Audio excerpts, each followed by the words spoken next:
I'm just going to go on a tangent here. Whoever bought Sportsman's Warehouse, if they screw Sportsman's Warehouse up like they screwed Cabela's up, I'm going to be pissed. Take a deep breath.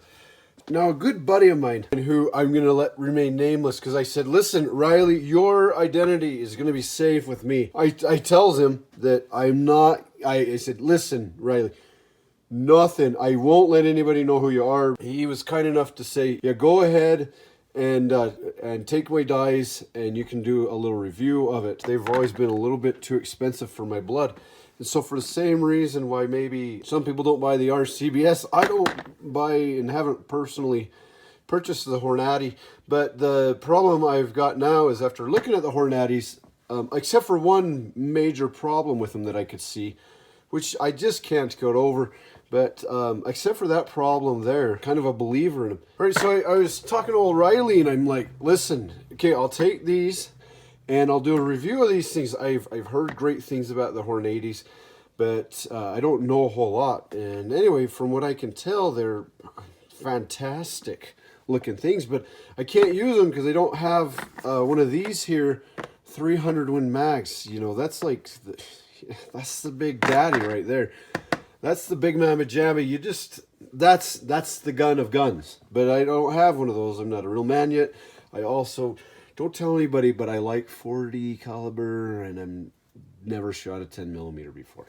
Okay, but we'll just keep that between us. Shoot, just remind me. One more notch off my man card. I only got one corner left before I have to burn it. So anyway, the Hornady dies, they're fantastic. One major flaw, like I said, holy moly, maybe it's worth spending the extra coinage. I don't know, I'm in love. But look at this, look at this. Look at this box here. That's a real hinge.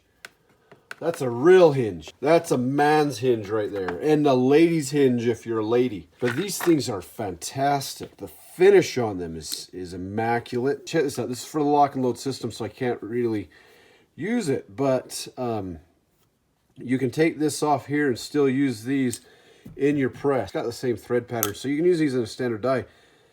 But, I mean, look at that. I mean, like, that is a mirror finish inside there. That's slicker than a snot on a doorknob.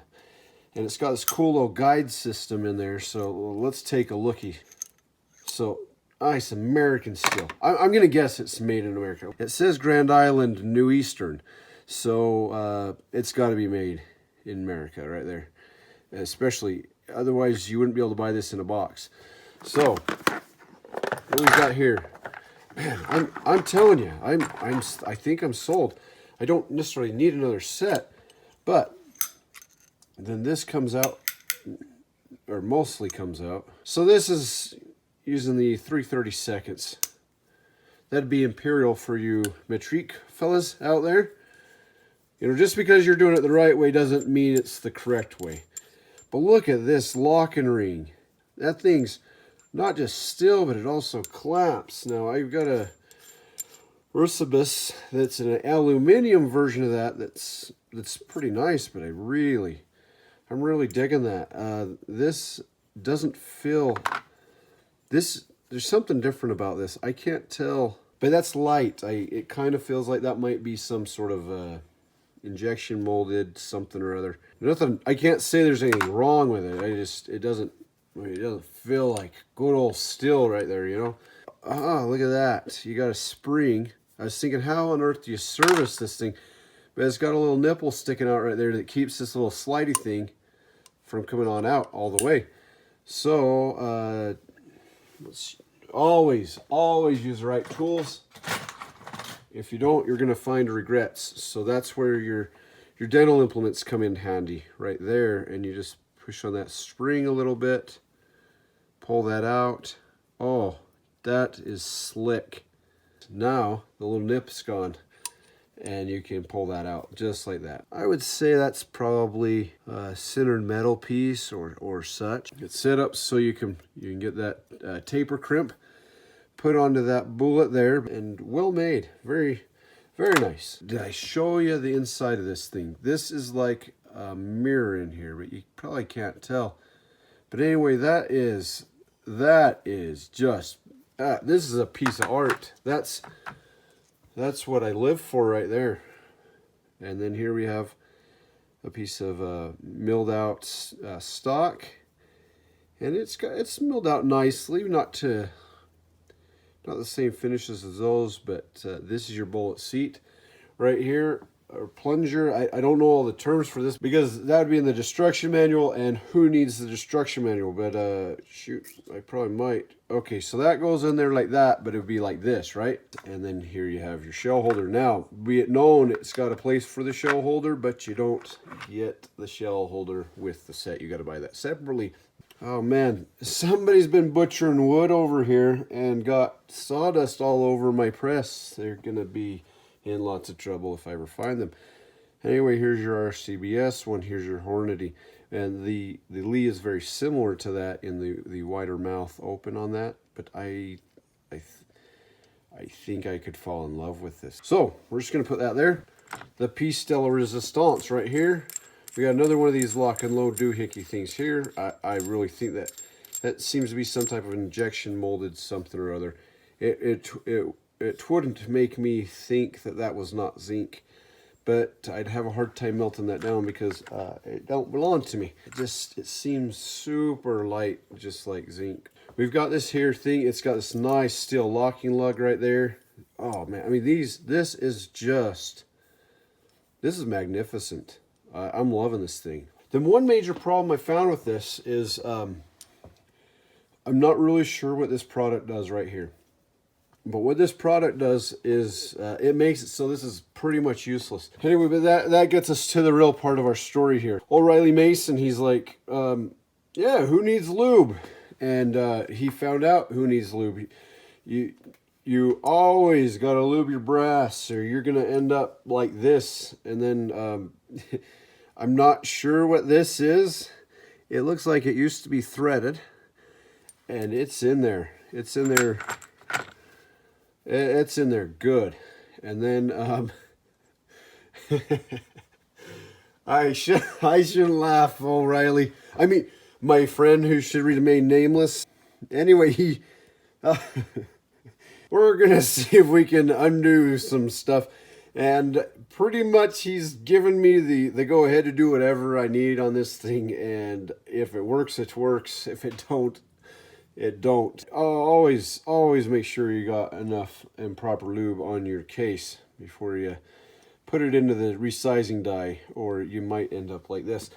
I don't know if I'm going to be able to get this out. I got a couple tricks up my sleeve. We're going to use that, and we're going to do that together. Now, before we get too far along and we start playing with flammable productions like this benzomatic propylene with the automatic chooching mechanism, a word of safety here. But here's the thing.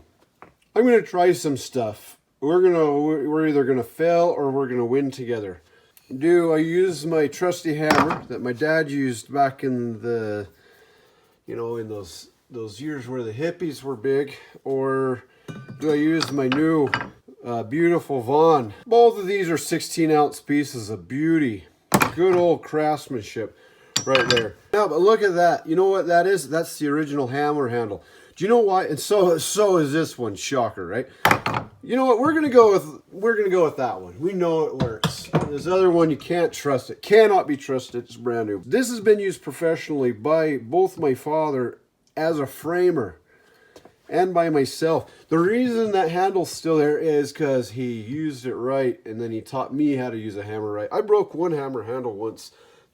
You don't do that around my dad. That's not a good thing. You know why? Because he'll teach you how to use the hammer right, and you won't forget. If you use it right, you can make this thing last as long as the head on it. And so if you're breaking hammer handles, you're doing it wrong. I'm just going to tell you that right now. I'm not going to cut no beans here. And I don't know why we're on this tangent, but use the hammer right. I'm going to pretend that I got safety squints on. So we spent a little bit of time in the deep freeze. Let's see. That's not in there because we could get it out easily, right? So his press, part of the reason we're here, his press isn't mounted super secure like mine is. I mean, look at that. It's mounted onto a cabinet built in the 30s or 20s or 30s, somewhere in there, on a big old 2x9. I mean, you don't get stronger than that. You know what I'm saying here? Let's crank her down like that. All right, will she chooch?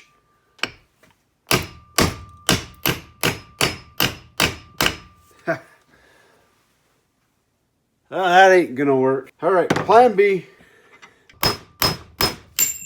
Oh, I think it'd be easier if I didn't have a bolt in one end and a predetermined punch in the other, but you beggars can't be choosers.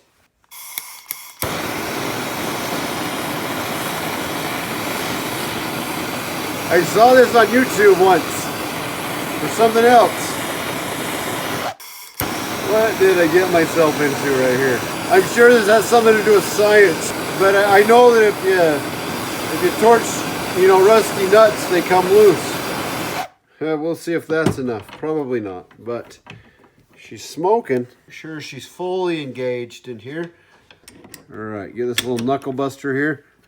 All right, and let's try this again. Holy crap! I wouldn't believe it if I didn't see it myself. Hell, look at that. Riley, I got her out for you. Another job well done. Hey, if you have any other gunsmithing needs, just send them my way. I'm a professional. I know exactly what I'm doing. Let me look at that. Do you think any other person could do that? Probably not. Now,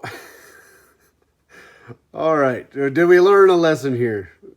I hope so. But that one I'm keeping. He doesn't get this back. He can have his die back. But this one I'm keeping. This really wasn't a die review, but it kind of turned into one. I have been curious. My goodness, I'm sold. That is polished in there. This thing is just well built, well finished. Riley, I mean, friend, who shall remain nameless for your transgressions. I will not name your name, but we got her chooching again. All right. Well, another successful day at the gunsmithing bench. Like I said, send me all your stuff. I won't promise that I can fix it, and I can't promise that it'll make it back to you. But go ahead, send me all your stuff. Check it out right there. You can see that little indentation, but you can see how nicely that's finished inside of there. Just a thing of beauty. But because of that screw that was placed in the bottom of that bullet, and also the expander plug was left in there, when that punch that was lodged into there got stuck, the only way to get it out was to push it out through. But in the it was off center, and so it was going towards the side of the case. And so while hammering that, it indented the size of this case. I would say that's probably unserviceable. It'll chooch, it's just not going to chooch as well as we probably want it to.